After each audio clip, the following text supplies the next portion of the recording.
Сайн байцгаана үзэгч та бүхэндээ энэ оройн амраг яалтхан мэдчилж байна. DBS-ээс орой бүрийн 19 цагаас бэлтгэн үзүүлдэг төвөн бүсийн мэдээллийн хөтөлбөрийнхөө ээлжид хөтөлбөрөөрөө өнөөдрийн орон нутгийн онцлог мэдээлүүдэд танилцуулах гэж байна. Үзэгч та бүхэн анхаарлаа хандуулна.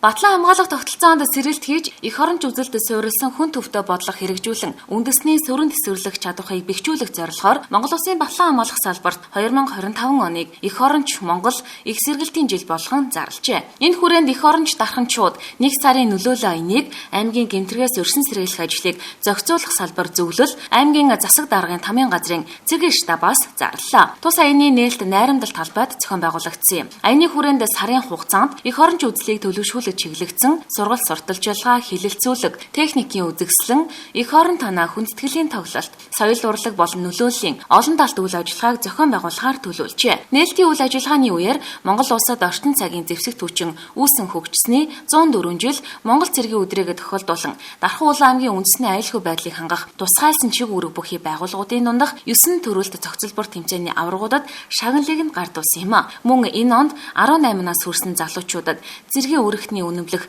батламжийг нь гардуулан өглөө.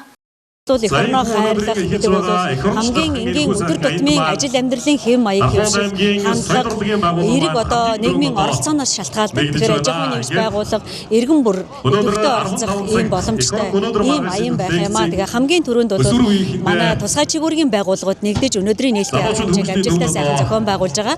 Араас нь дөнгөж сая аймгийн соёл урлагийн одоо байгууллагын нийт уран бүтээлчид нэгдэж байгаагаа илэрхийллээ. Хүн болгоныг энэ аянд нэгдээсээ дарханчууд эх орны төлөө юу хийж чадах юм, юу бүтээж чадах юм, иргэн бүр ямар оролцоотой байж болох юм гэдэг дээр дуу хоолойгоо өргөж оролцоогоо нэмэгдүүлээсэй гэж ингэж уриалж байна. Тэгээд нийт дарханчуудаа болон тусгай чигүүргийн байгууллагт ажиллаж байсан, ажил үйлсээ зариулсан Ахмад Дайчидтай зааман өнөөдөр алба хааж байгаа энхийг сахиулагчид, хурандаа офицер, одоо гэрээд цэргийн албан хаагчидтай, цэргийн бүх байгууллагт ажиллаж байгаа ажилтан албан хаагчидтай, эр цэргийн баяр, Монгол цэргийн өдөр 104 жилийн баярын мэндийг өргөн дэвшүүлээ, аз жаргал, эрүүлийн амжилт сарын хугацаанд одоо бүх төрийн цэргийн байгууллагууд нь тусгай чиг үүргээ харуулсан хүүхэд залуучууд эх оронч үзэл төлөвшүүлэх ажлыг хийнэ.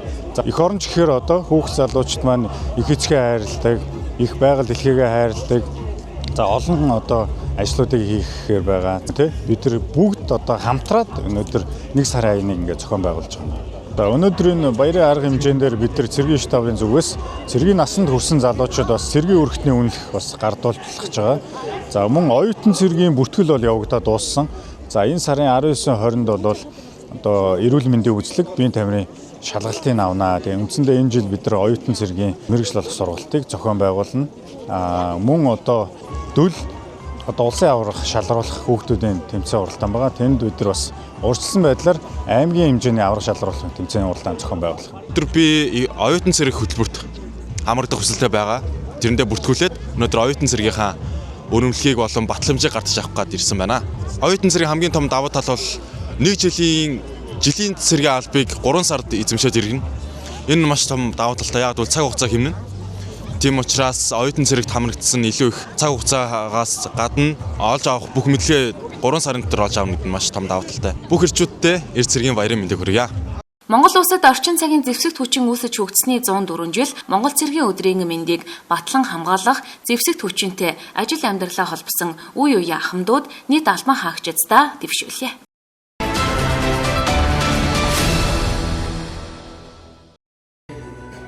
Үндэсний уламжлалт өв соёл болох шагаан арваа спортоор тусгай хэрэгцээт иргэдийг хичээлүүлэх, үндэсний спортоо түгээн дэлгэрүүлж, аймаг улсын тэмцээнд тамирчид бэлтгэх үндсэн зорилготойгоор Дархан улаан аймаг дахь хөгжлийн бэрхшээлтэй хүний хөгжлийн төвд шагаан харвааны дугуулан хичээлэж эхэллээ. Тодорхойлбол өнөөдөр үзүүлэх тоглолтоор дугуулангийн албан ёсны нээлттэй зохион байгуулсан юм. Дархан улаан аймаг дахь хөгжлийн бэрхшээлтэй хүний хөгжлийн төв, аймгийн биеийн тамир спортын газар, аймгийн шагаан харвааны холбоо төрийн бус байгууллагатайгаа хамтран ийхүү тусгай хэрэгцээт иргэд тус спортоор хичээлэх бүрэн боломжтой боллоо. Мэргэжилтнүүдийн хэлж байгаагаар тус спорт нь тусгай хэрэгцээд хүмүүст хамгийн тохиромжтой спортуудын тоонд ордог байна. Тэгээ шөнийн 15-ны бэлэгтэй сайн өдөр Монголын уламжлалт төв соёл тэ шагаан харвааны одоо клубыг манай хөгжлийн бэрхшээлтэй хүний хөгжлийн төвдөр яг одоо иргэдтэй үйлчлүүлэгчтэй зориулаад нээж байгаа явдалтай одоо баяртай байгаа.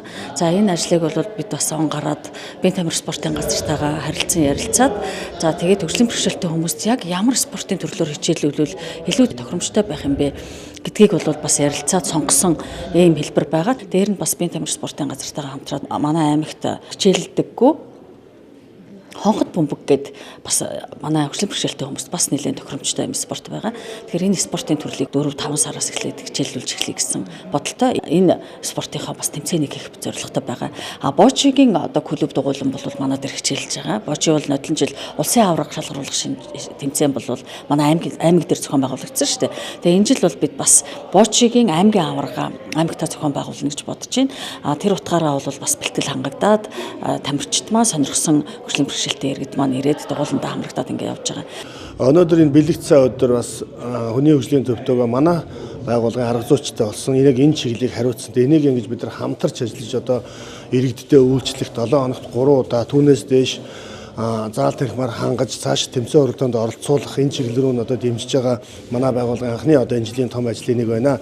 Энэ тусгай хэрэгцээ улсуудаа бид энэ спортыг яг бүрэн дүүрэн тохирох юм байна. Хичээллэхэд одоо ямар ч одоо үедээ цаг минут гэхгүйгээр одоо уламжлал улсын наадгаагаар иргэдтэй энэ хөгжлийн бэрхшээлтэй иргэдтэй зориулж байгаагаараа бид одоо их талархаж байгаа. Дээр нь манай арга зүйчд хөгжлийн бэрхшээлтэй иргэдийг яг дангаараа харьцсан арга зүйч энэ чиглэл рүүгээ бид нар хуучин хийдэг байсан ажлууд дээр нэмж шинийг санаачилж өшөө олон төрлийн ажлыг хийхээр бид төлөвлөж байгаамаа. Ингээд өнөөдөр энэ одоо нэг шинээр клуб үд хаалгаа нээж ингэж сургалт явуулах чагаад бол талархалтай байна. Шагаан холбооныхондоо бас үнээр талархснаа илэрхийлье. Энэ шагааны одоо мэргэжлийн тамирчдын нөөцтэй ирж сургалт одоо юмнуудаа үзүүлж ингэж одоо ажиллахаар бид тохирсон байгаа. Дугуулан хуруу харваа, номд харваа гэсэн хоёр төрлөөр явагдах бөгөөд хуваарийн дагуу Ахмад харваач, жаргал сайхан болон холбооны гишүүд хамтран хичээлүүлэх юм байна. Сонирхсан тусгай хэрэгцээд иргэд маань Дархан уул аймаг дахь хөгжлийн бэрхшээлтэй хүний хөгжлийн төвд хандах боломжтой. Нэмэлтээр дуулахад шагаа харавдаг хүн ямар нэгэн зүйлд нухацтай ханддаг, зөв шийдвэр гаргацдаг, хүлээцтэй байх зэрэг чадруудыг эзэмшдэг бөгөөд төвчээр мэдрэмж хоёрын хослол болтгоо. Зурхаа буюу өрөх хүртэлх орон зайг тооцоо олж, биеийн тэнцвэрээ хангаж хурууны эвслээ олсон байх учиртай гэлээ. Мөн шагаан харваа нь нэг төрлийн бясалгал, дотоод сэтгэлгээний өрсөлдөөн болдог бөгөөд хамт олонны илүү хүндэтгэх, нөхөрлөлийг батжуулдаг гэд олон давуу талтай байна.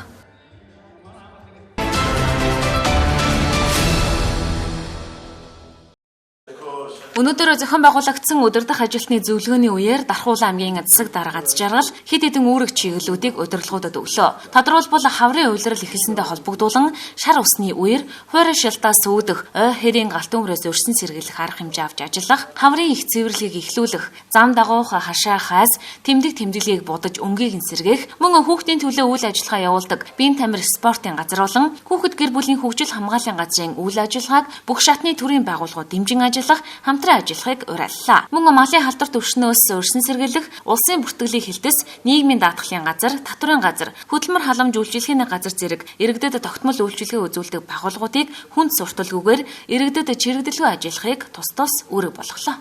Жилийн жил 3 сарын 22-наас 25-ны хооронд Дарханд шар ус орж ирдэг шүү. Энэ жил эрт зас хайллаа шүү. Дахиад зас ороод хайлахыг өгөөсөхгүй шүү. Тийм учраас шар усны үеэс өрсөн сэргийлэх Дархан хотыг шар усны үеэс давтуулахгүй байх тал дээр сондын удирдлагууд тодорхой анхаарал хандуулж ажиллахыг үүрэг болгож байна. Тэр бомбод үндэсний хөтөлбөрийн хүрээнд чинь манай мод тарилтууд яг хаана ямар төвшөнд явж байна. Хулгайгаар одоо энэ хавар боллоо нөгөө хулгай алт малтанд гардаг. Одоо би бол харьцангуй энэ хулгайгаар газар ашиг малтмал олболоод байгаа газар байхгүй байгаа гэж ойлгож байгаа ш. Тэгэхээр энэ талынхаа сургалт сурчлагаа нөгөө харуулах хамгаалтын ажил дээр анхаарал хандуулж ажилламаар байна. Иргэдийн мэдээллүүдийг аваа. Ер нь бол энэ ашиг малтмалын газрыг бидний зөвшөөрлгүйгээр олгоод байгаа асуудал байгаа. Тэр энэтэй холбоотойгоор бид нар тэр дээд газраас зөвшөөрөл аваад Дарханд алт авах гэж ирж байгаа компаниг бол ямар ч төвшөнд зөвшөөрөхгүй шүү. Дархан уул аймгийн нутгаар олон улсын зэрэглэлтэй автозамаа дайран өнгөрдөг, мөн хөдөлгөөний эрчим өдрөөс өдөрт нэмэгдэж байгаа учраас автозамтай холбоотой хэд хэдэн үүрэг дагалгавар мөн өгөгдлөө. За хог дээвэр дээр би Дархан сумтай холбоотой өчигдөр тодорхой үүргүүд өгсөн тийм. Энэ Дархан хотод байгаа нийт хогийн зүйнүүдийнхаа байршлыг тодорхойлоод тэр хогийн зүйнүүдтэй холбоотой тогтчилт арга хэмжээнүүдийг авах ийм албан даалгаврууд өгсөн. Энийг бас хэрэгжүүлж ажилламаар байна гэдгийг хэлье. Амглан баяр дарга би өнгөрсөн жил танд өгсөн үүрэг энэ бэлэгдэг яваад байгаа. Энэ хотын дотор шаардлагатай тэмдэг тэмдэглэгээнүүдийг яаралтай хийж дуусгаа. Энэ Дархан хот дотор орж ирэхэд энэ Улаанбаатар Сэлэг рүү гарах зам нь хаана гэдэг тэмдэглэгээ манад л аваалга. Дарханаас гарахад дархан руу орох нь хаана гэдэг тэмдэглэгээ л аваалга. Дархан дотор явж байгаа энэ тэмдэглэгээнүүд чинь айгүй асуудалтай тэмдэглэгээнүүд их байна. Энийг танах мэргэжлийн байгууллагын үүднээс энийг зарим нь авч мөргөөд унгаагаад хайцсан байх юм. Тэрийгээ сэргэн засах ийм үйл ажиллагаануудыг хий. Хэд хэдэн цэгүүдээр хөнхөр төл байрлуулах ажлыг би таныг зохион байгуулаарай гэсэн та бас санал тавьж хийгээгүй л яваад. За тэгээд дулаарч гарц тэмдэглэгээнүүдэд тодруулах ажлуудыг зохион байгуулж байна. Энэ хотын доторх авцамтай холбоотой, тээвэр үйлчлэгтэй холбоотой, тэмдэг тэмдэглэгээтэй холбоотой үйл ажиллагаануудыг сайтар зохион байгуулж хийх шаардлага байна гэдгийг хэлье.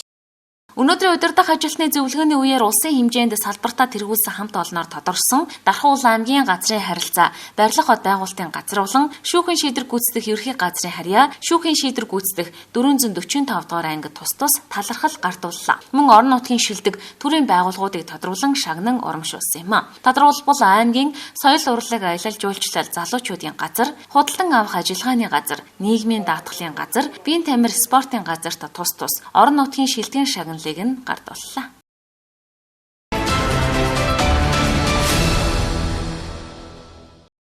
Үзэгч та бүхэндээ нэгэн хэрэгцээтэй онцлог мэдээлэл хүргэх гэж байна. За энэ юу вэ гэхлээр Дархан хотод үйл ажиллагаагаа явуулдаг бүх бараа 3,000, 8,000 Sky Home дэлгүүр 100,000 төгрөг дутамд худалдан авалтын буюу суглааны эрхийг олгоод 2025 оны 5 дугаар сарын 27-ны өдөр бүгд найрамдагчдад ард улсын Хүүх хот Жинийн аялал буюу мини аватараар аялах эрхийг 5 хүнд олгох гэж байгаа юм байна. За энэхүү суглаатай худалдаа маань өнөөдрөөс эхэлж байгаа бөгөөд та бүхэн Sky Home Shop дэлгүүрээс хүссэн бараагаа 100,000 төгрөгөөс дэш худалдан авалт хийгээд энэхүү суглаанд оролцох бүрэн боломжтой болж байгаа юм байна. За энэхүү суглааны тухай дэлгэрэнгүй мэдээллийг та бүхэн Facebook пэйж дээрх Sky Home төрөлцсөн барааны дэлгүүр гэж ороод харах боломжтой. За Sky Home дэлгүүрт бол та бүхэнд хятадын үйлдвэрийн үнээр гэр ахуй, хүүхдийн тоглоом, галтгооны хэрэгслүүд, багаж хэрэгслүүд, хүүхдийн тоглоом, ер нь таны амьдралд хэрэгцээтэй бүхэл зүйлийг нэг дор төлдрүүлсэн гэдгээр онцлогтой байгаа. За энэ дэлгүүрийн тухайд хамгийн хэм дүнтэй бараа нь 1,500 төгрөгөөс эхэлж байгаа бол хамгийн үнэтэй бараа нь ердөө 35,000 төгрөгөөр худалдаалагддаг. Ихэнх бараа нь ердөө 3,000, 8,000 төгрөгөөр та үнийг насах шаардлагагүй бүх бараа бүтээгдэхүүний үнэ тодорхой бичигдсэн байдаг гэдгээрээ давуу талтай байгаа. За ингээд нийтдээ 5 ацтнаа 100,000 төгрөгийн худалдаа авалт хийсэн хүмүүс дундаасаа суглааны байдлаар тодруулах гэж байгаа юм байна. За ацтай 5 хүн маань инхүү миний аватараа аялалд 3 өдөр 2 шөнө яваад ирэх юм байна. За ингээд та бүхэнд 100,000 төгрөгийн худалдан авалт хийж суглаатай, хямдралтай энэхүү худалдаанд оролцохыг урьж байна. За хаягийн тухайд Шин Дархан хуучин автовокзал гэж бид бүхний яригддаг буюу яг залуучууд театр комфортын замын эсрэг талд байрладаг Арвин од авто сургууль байгаа ягаан өнгөтэй барилга байгаа. За энэ ягаан өнгөтэй барилгын дээшээ шатаар гараад 2 давхар тийхүү том толбоц та бүхэндээ гэсэн бараа бүтээгдэхүүний чинь Sky Home дэлгүүр худалдаалж байгаа шүү. За бид та бүхэндээ хаягийг нь илүү тодорхой байдлаар танилцуулж байна. За бидний сая эсрэгт бол залуучууд театр харагдаж байна. Та бүхэн яг энэ Парк Таунныгийн хажуутлын буюу яг энэ хуучин автовокзалыг тойроод тавьсан байгаа барилгын ажлаас хамгаалсан хашаа энэ хоёрын голын замаар туслах замаараа орж ирнэ гэсэн. За ингээд замаараа яваад зүүн гартлаа жоохон дагаад явах юм бол энд яг энэ Арвин од ХХК авто сургууль гэсэн бичигтэй 2 давхар юм тод ягаан өнгөтэй барилга байгаа. За яг энэ Арвин од сургуулийн төв ингэ шилэн нүртэй хаалгаар нь ороод яг таны баруун гарталд бол шат харагдаж байгаа. Ингээд шатаараа та дэшээ өгсөд 2 давхарт гарах юм бол бүх бараа 3,000, 8,000 Sky Home дэлгүүр та бүхний хүлээж байгаа шүү. Үзэгчтэнд одоо комфортын төв замаас Sky Home дэлгүүр рүү явганаар дүц зорчих замыг харуулж байна. Та комфортын төв замаас энд харагдаж байгаачлан отч манал эмнэлгийн хажуугаар орж эмнэлгийн араар явснаар Арвин од сургуулийн байр буюу Sky Home дэлгүүртээ зочлох боломжтой. Дэлгүүр төв шатаар нь ороод 2 давхарт байрлаж байна. Та бүхнийг Азийн тэнгэр эвэх болтугай 100,000 төгрөгийн худалдан авалт хийгээд Хүүх хот Жинийн мини аватар руу аялах супер азтны нэг болоорой.